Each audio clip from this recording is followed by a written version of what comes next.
Okay, I am that, chapter 3. Oops, I forgot to share.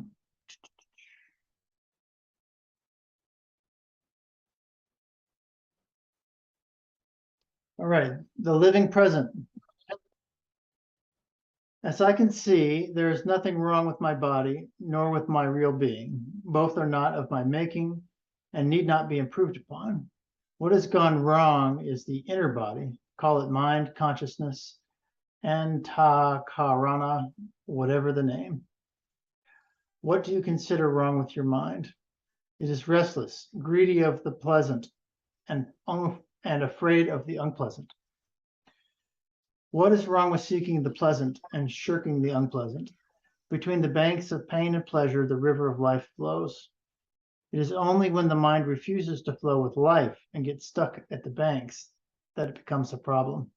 By flowing with life, I mean acceptance, letting come what comes and go what goes, desire not, fear not, observe the actual asin when it happens, for you are not what happens, you are to whom it happens. Ultimately, even the observer you are not. You are the ultimate potentiality of which all embracing consciousness is the manifestation and expression. Yet between the body and the self, there lies a cloud of thoughts and feelings, which neither serves the body nor the self. These thoughts and feelings are flimsy, transient, and meaningless. Mere mental dust that blinds and chokes, yet they're there, obscuring and destroying. Surely the memory of an event cannot pass for the event itself, nor can the anticipation. There's something exceptional, unique about the present event, which the previous or the coming do not have. There is a livingness about it, an actuality. It stands out as if illuminated. There is the stamp of reality on the actual, which the past and future do not have. What gives the present that stamp of reality? There is nothing peculiar in the present event to make it different from the past and future. For a moment, the past was actual and the future will become so. What makes the present so different? Obviously, my presence. I am real, for I am always now in the present, and what is with me now shares my reality. The past is in memory, the future in imagination. There is nothing in the present event itself that makes it stand out as real. It may be some simple periodical occurrence, like the striking of a clock. In spite of our knowing that the successive strokes are identical, the present stroke is quite different from the previous one and the next, as remembered or expected. A thing focused on in the now is with me, for I am ever present. It is my own reality that I impart to the present event. But we deal with things remembered as if they were real. We consider memories only when they come into the present.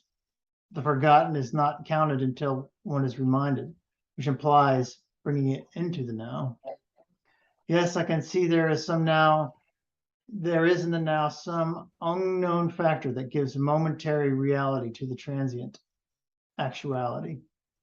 You need not say it is unknown, for you see it in constant operation. Since you were born, has it ever changed?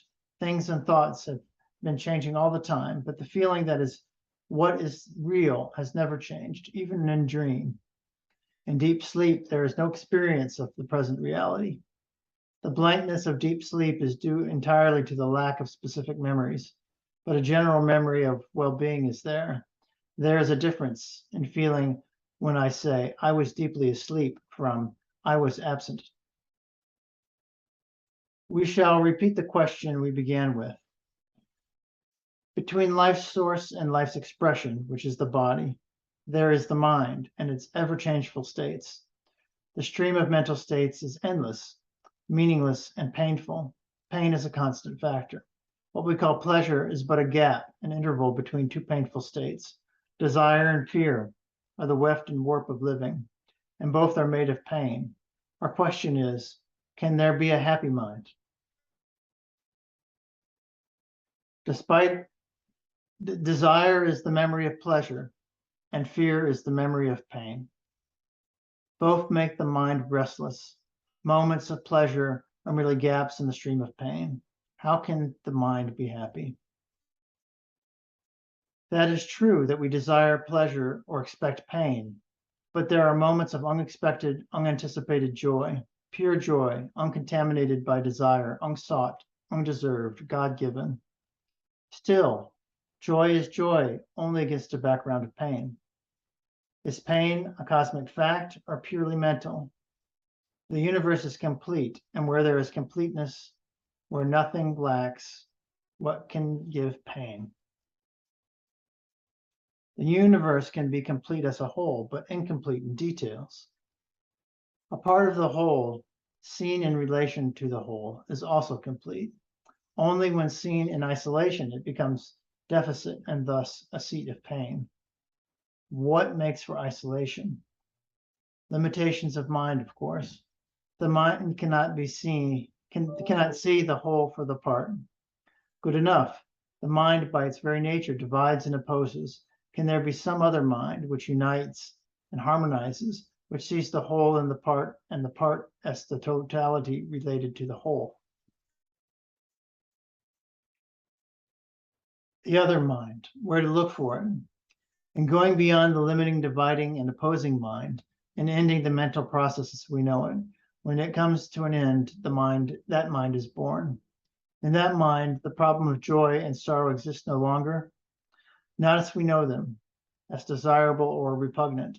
It becomes rather a question of love, seeking expression, and meeting with obstacles. The inclusive mind is love in action, battling against circumstances, initially frustrated, ultimately victorious. Between the spirit and the body, is it love that provides the bridge? What else? Mind creates the abyss, the heart crosses it.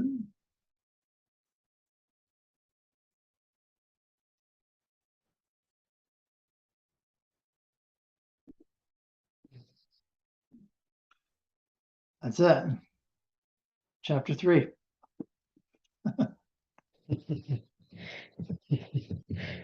There's a line in here that I really, really like. Desire is the memory of pleasure, and fear is the memory of pain.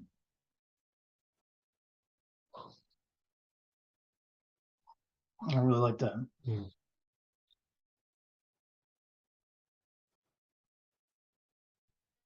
That's what we Can you repeat that again? Desire. Let me share again. Okay.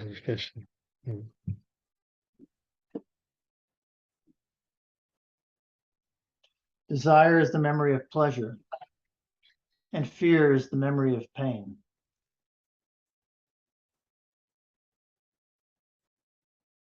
Yeah.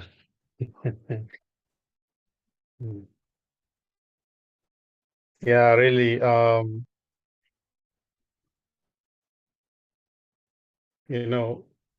It is quite clear, when there seems to be a desire arising,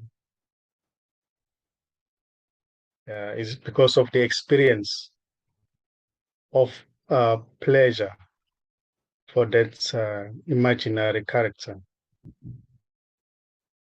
And as well, the fear.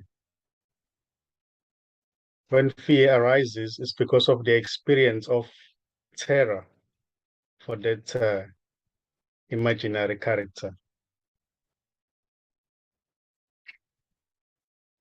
Yeah. It's all those are just activities appearing in this, which is not an appearance. Those, they appear for that imaginary character. They appear together with that imaginary character and disappear together. Well, it is also recognized that all these, they were never there. The imaginary me, the desires and fears are just are just appearances.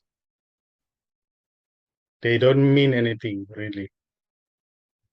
because they have to do with the character that seems to pop up, appear and disappear. Well, as I always say, it is always recognized that that one was never there.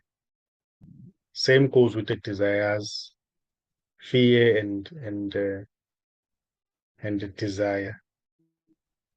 So really, the character is imaginary. As I said last week, it's just a ghost. It's never there. When it is looked for, when it's not looked for, it seems to be there, real. But when it is looked for, it's just not there. There's a couple of places in this book and other places I've read that really narrow in on the concepts of desire and fear.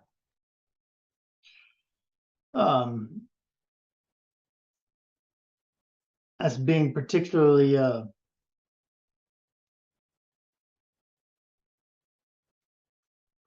what? Distracting from insight, you know, and that when we watch our desires and fears, where they come from, and those drop away, as they're able to drop away. When those get out of the way, then we're able to concentrate on, well, able to notice beyond the illusory self, you know. I don't know what your experience was like, but the Tao, there's have you ever read the Tao Te Ching or seen any of that? Talk about No. no.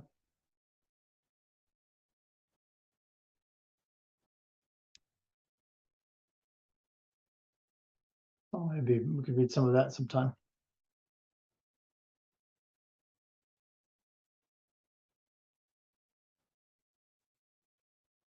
Yeah, it's when a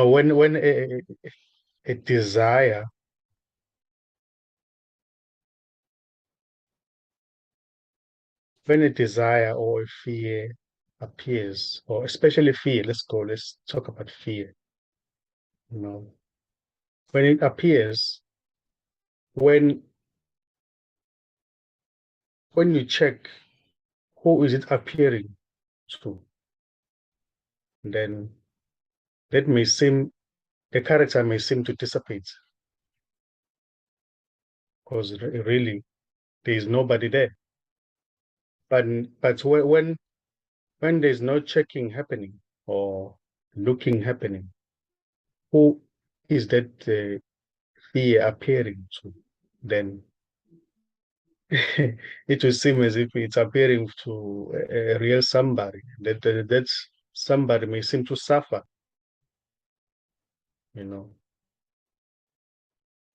But when you check, fear arises, and then you find out who is it arises, who is it arises, who is it appearing to?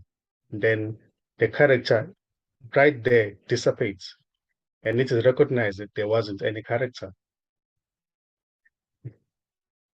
So, yeah, And the same with desire, I suppose. exactly. Exactly. But with the desire, it's not usually done, because the desire, it seems to be good, especially.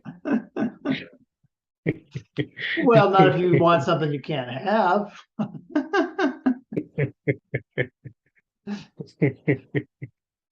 Yeah, especially if the experience was exciting, and Right. yeah. There's another thing he says here that I like in this one. Or maybe the questioner says it. Between the banks of pain and pleasure, the river of life flows. It is only when the mind refuses to flow with life and gets stuck on the banks that it becomes a problem. By flowing with life, I mean acceptance, letting come what comes and go what goes. Desire not, fear not, observe the actual. Hasten when it happens, for you are not what happens, you are to whom it happens.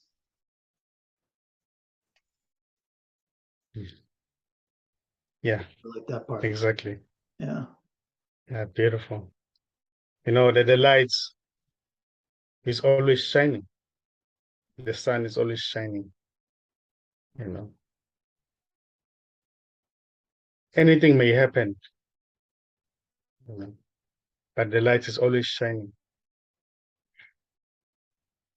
It is, it is an imaginary character that says, "Oh, I don't want this and that." It picks and chooses. It doesn't want the. It avoids some things and accepts some things. You know, but that character is not real. It's not who you really are. You are the light. You know, but yet it is also seen that it is that light that usually appears as well as if it's the character.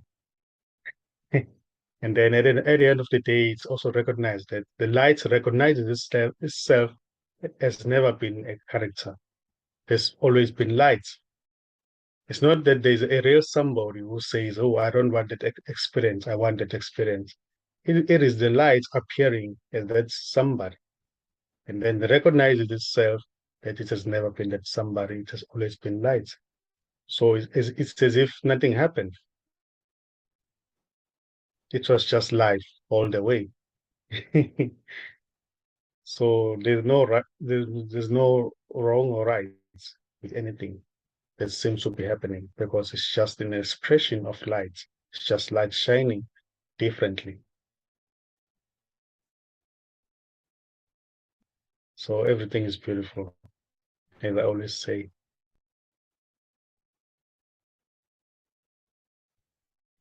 But at times when you put a label,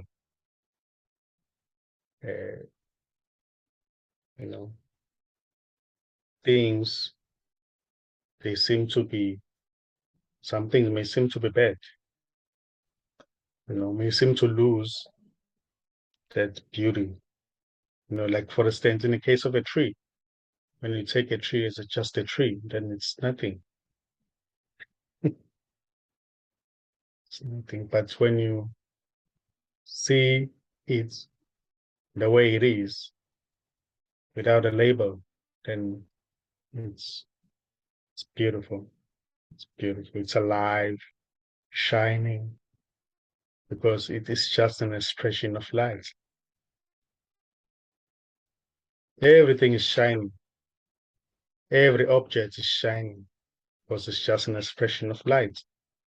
All people, doesn't matter if they are angry or happy, they are shining. They are beautiful because they're just an expression of light.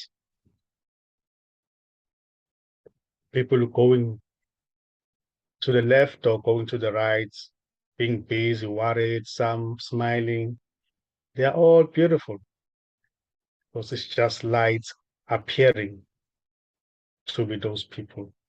There are no real people who are going up and down. There are no real people who are suffering. There is no hunger.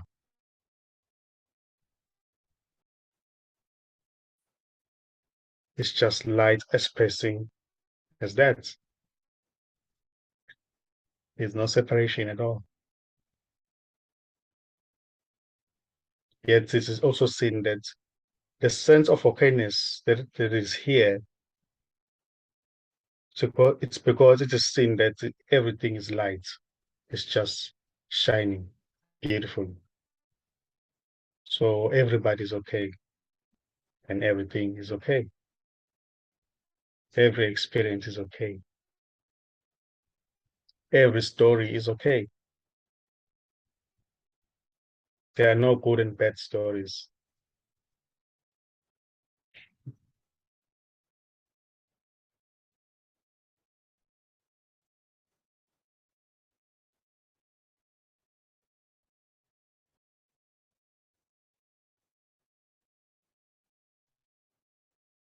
And everything, what seems to be everything, is always saying the same thing. Is always saying that there's just what is. There's just this, and it's beautiful.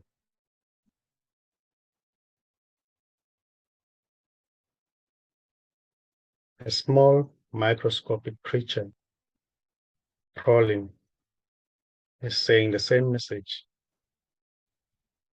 All there is this, and it's beautiful.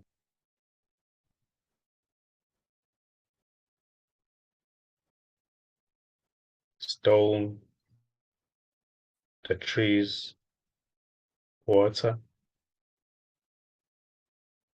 soil, everything is beautiful and it's shining. It's always shining because it's just wholeness. It's just the light expressing itself.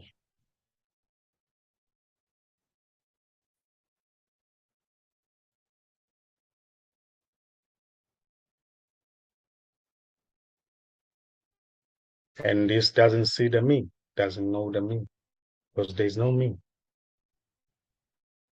This doesn't see the other. It sees itself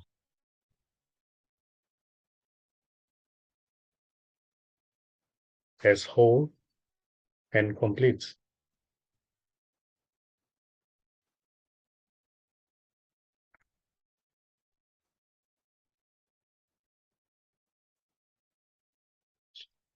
Nisargadatta says, God doesn't know you.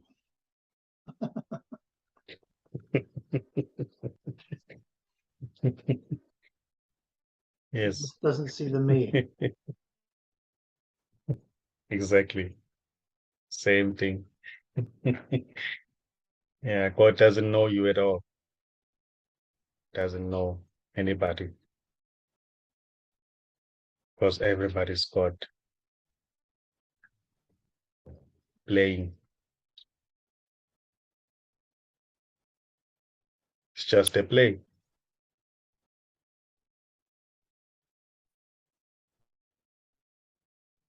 As I always say, there's nobody here. It's just this. You can call it whatever. You can say it's a, I don't know, it's anything. It's a tree, mouse, chicken, donkey. So Nkosi, how come you can see so clearly and others can't?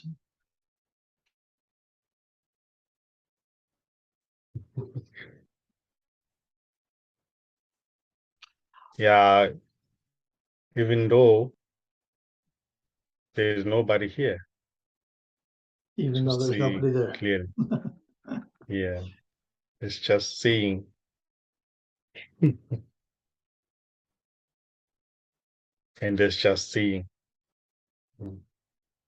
there as well. Somebody claiming that, oh, I know that I'm talking to Kosi is already not there. It's just seeing. It's just an appearance. It can never be found.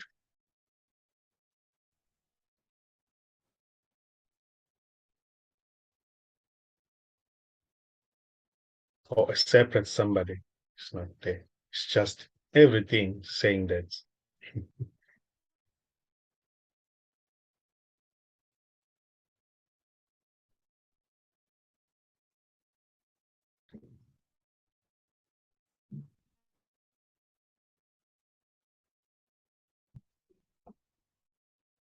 And when there is that noticing that And I've never been a human being.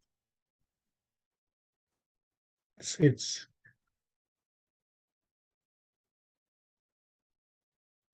it's a very funny. It's very funny when this recognizes itself that it has never been anything else but itself. It's a joke. It's a cosmic joke.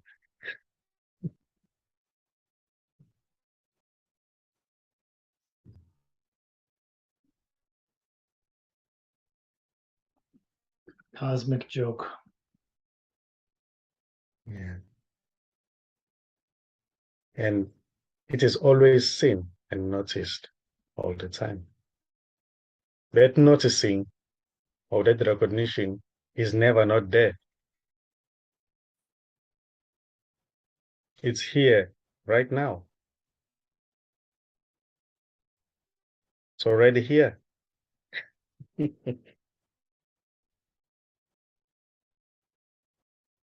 When you look for the character without thinking, just looking, you see that there's no character at all. The character is not there. There's just talking going on by itself. Even right now, as we're talking, there's no character.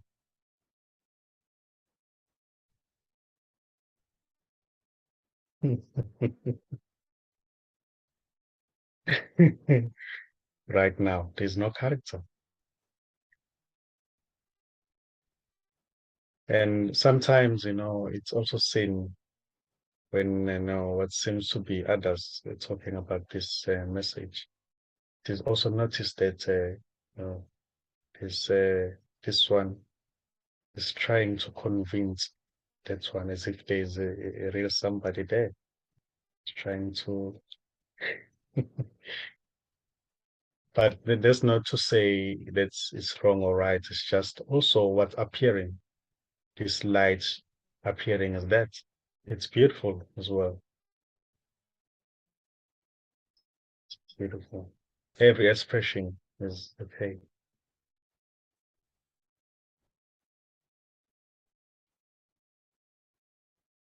It may appear, at times, this may appear to the apparent character.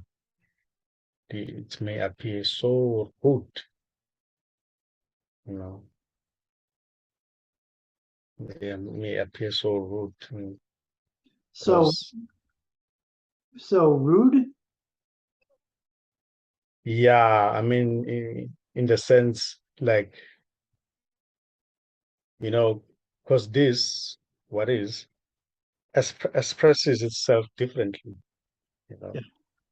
Because I've heard that some so-called teachers, they may appear to be rude to the so-called disciple, maybe to Mean. You mean like mean?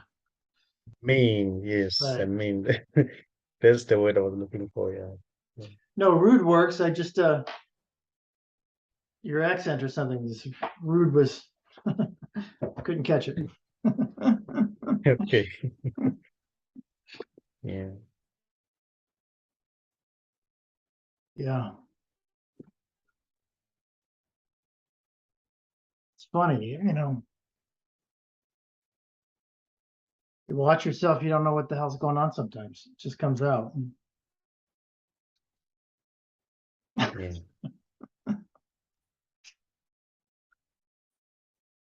Sometimes you don't really know what to do about it. It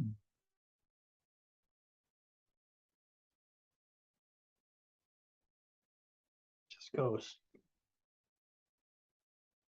Mm.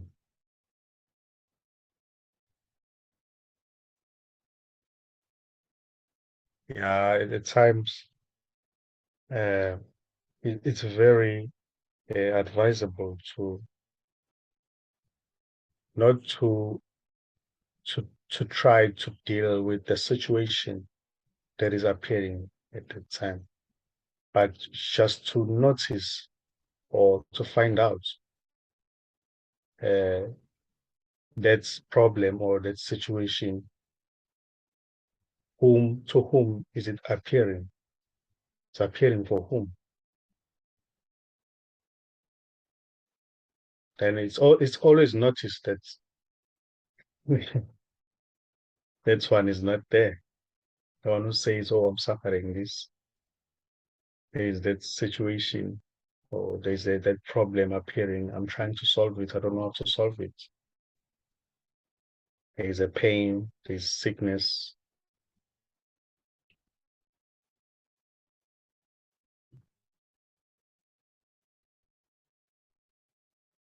When that one cannot be found, then the pain or the sickness just vanishes or dissipates,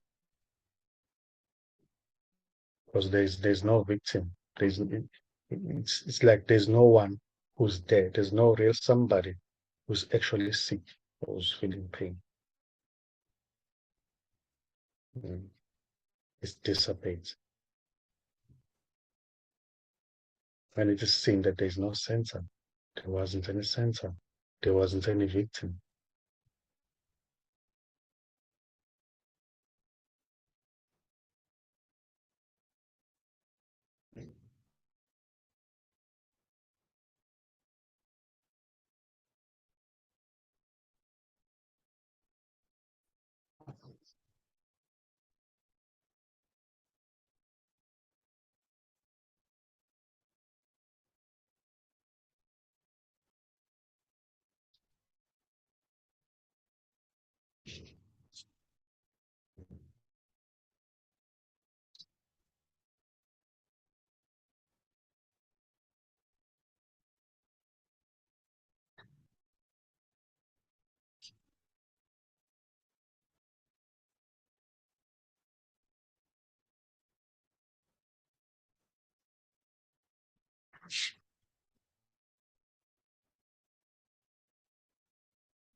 Yeah, this is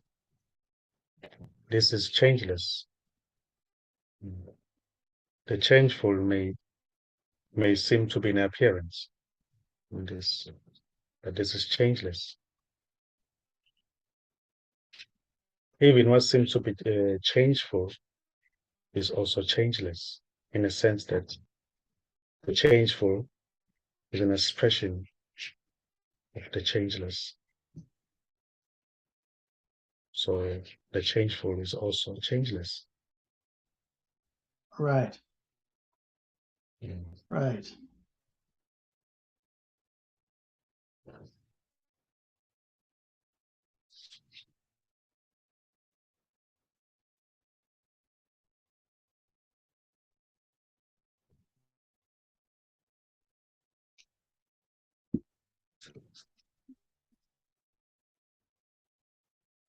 You share something with you.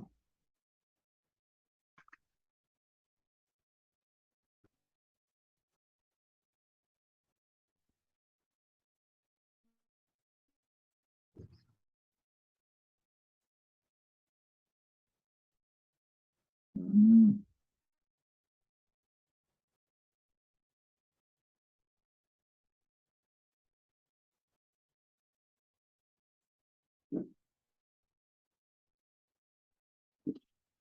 Okay, this comes out of China in 500 BC.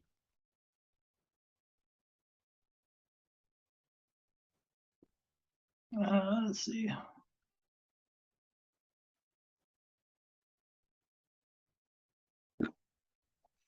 The Tao that can be told is not the eternal Tao. The name that can be named is not the eternal name. The nameless is the beginning of heaven and earth. The named is the mother of the 10,000 things.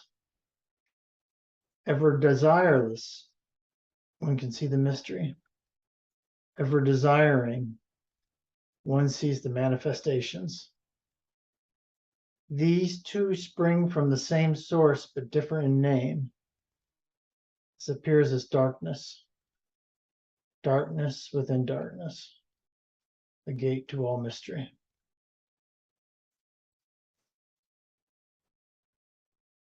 Mm. The changeful and the changing. changeless in the changing, I think is what she said, right? Yeah. He's really trying to get a hold of me. Oh, just a minute. Well, I always thought this so beautiful right here. These two spring from the same source but differ in name. This appears as darkness, darkness within darkness, nothing within nothing. You know? It's beautiful.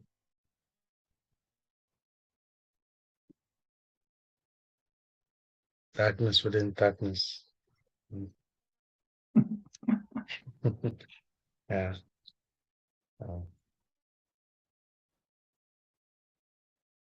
Because when we talk about darkness, I can also say that darkness can also just be a label. Yeah. Because when you look at it, it's just nothing. Darkness can also just be the word. Well, it's 2,500-year-old Chinese. One would have to assume that something's lost in translation, right? Yeah. And darkness, Yeah. nothing. Darkness, I think, is poetic. Just nothing. Just nothing. Yeah, exactly. When you look at when there's looking, okay, there's always looking happening, seeing happening. In that seeing alone, then arises a label, says, "Oh, I'm seeing this." Arises a thought that gives a label. Oh, that's the door. That's a fridge. Those are shoes. That's my cap. But sorry, those are just labels. They are not real. Because no, a wall or a screen, a computer screen doesn't say, hey, it's a computer screen. I'm a computer screen. It's just your own projection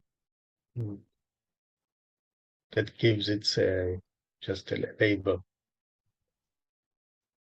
It's nothing. It's not a computer. It's not even a computer. It's just nothing. Then that label seems to arise, says it's a computer. Then it's gray in color. you Even those little insects, like for instance, a cockroach. The cockroach is always getting chased away because it suffers as a result of our own projection. Because we say it's a cockroach, then needs to be get rid of. But it has never said it's a cockroach. It's never said anything. It's nothing, really.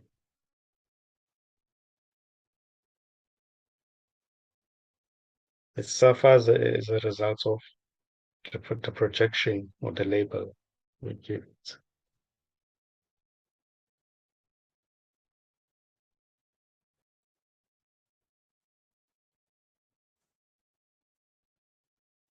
But that's not to say that labels are good or bad. It's just what's happening.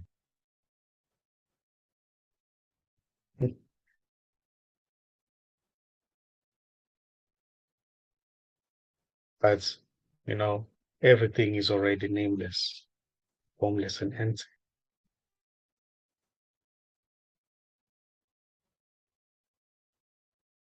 And it's always beautiful.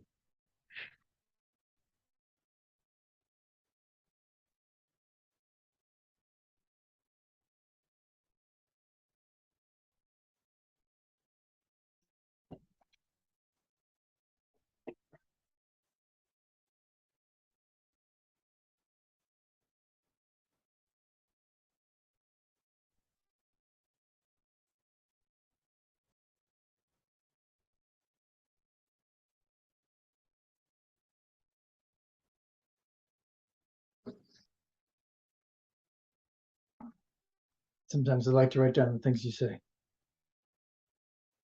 Yeah. Nameless, formless, empty, and beautiful. Yes.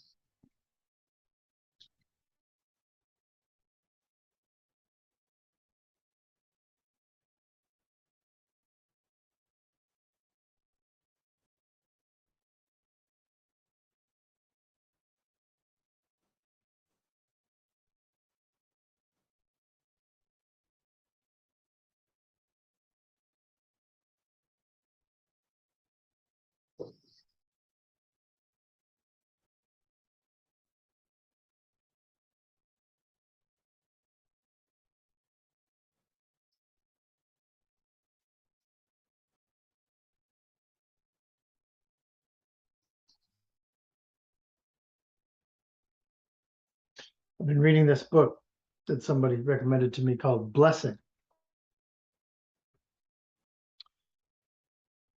It's a Christian book. I don't know. This guy's just talking about blessing. um, Not really the importance of it, but just sort of what it is and how great it is, I guess. And I don't know. He does. There's a lot of not saying a whole lot of much, but I just started doing it, just blessing things. It's hard to even know really what that means. It seems kind of arrogant in a way, right? Blessing. I bless you. Well, I bless you, right? Yeah. Nonetheless, it just immediately has had this very visceral, pleasant feedback from me and others, probably unbeknownst to me. You know, people crabby on Zoom calls, just kind of silently blessing them. The work day, people, hey, where's that stuff? Just sort of, Yeah. it's I guess a lot of it is just appreciation. Maybe another word for appreciation. Yes. Uh, but it's been beautiful. Just feel Yeah, it it here. is. And it's also even more beautiful when it is seen that, you know, people are already blessed. Then saying it from that perspective that they are already blessed, then becomes more beautiful. But when there's that saying that somebody is trying to bless people because people are not blessed, then Right. Yeah. yeah. I think that a lot of what the guy is writing about in the book is to trying to dissect what that actually means, what blessing means. And he comes to a conclusion and it can mean this, it can mean that. I don't know what it means to me. I don't know what it means to me. But I know it comes from the heart, you know. I know a lot of it is appreciation. I know a lot of it is a recognition if someone's already blessed condition, I guess. And some of it's just well wishing. I don't know. It's whatever comes to me at the time with that person or thing. Been blessing the trees around my house. I don't think they need it.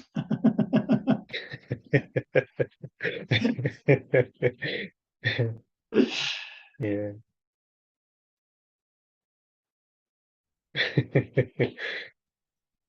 Mm. Everything is already shining because everything shines because there's that shining that it's always there. Because what seems to be everything It's just these lights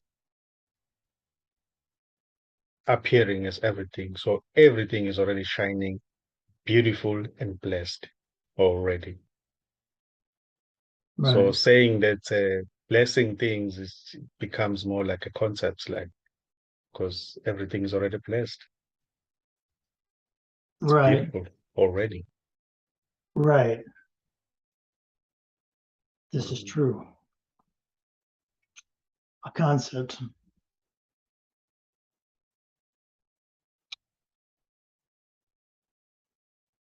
Yeah. I mean, maybe it's just more about me, right? Yeah. Mm. Yeah. It's like when the sun is shining, as the sun is always shining, the real sun. And you say shine, but it's already shining Right. already.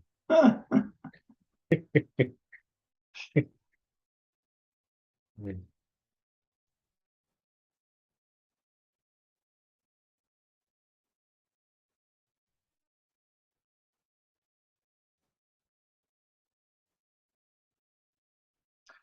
Okay, Nkosiyazi, I think I'm gonna let you go.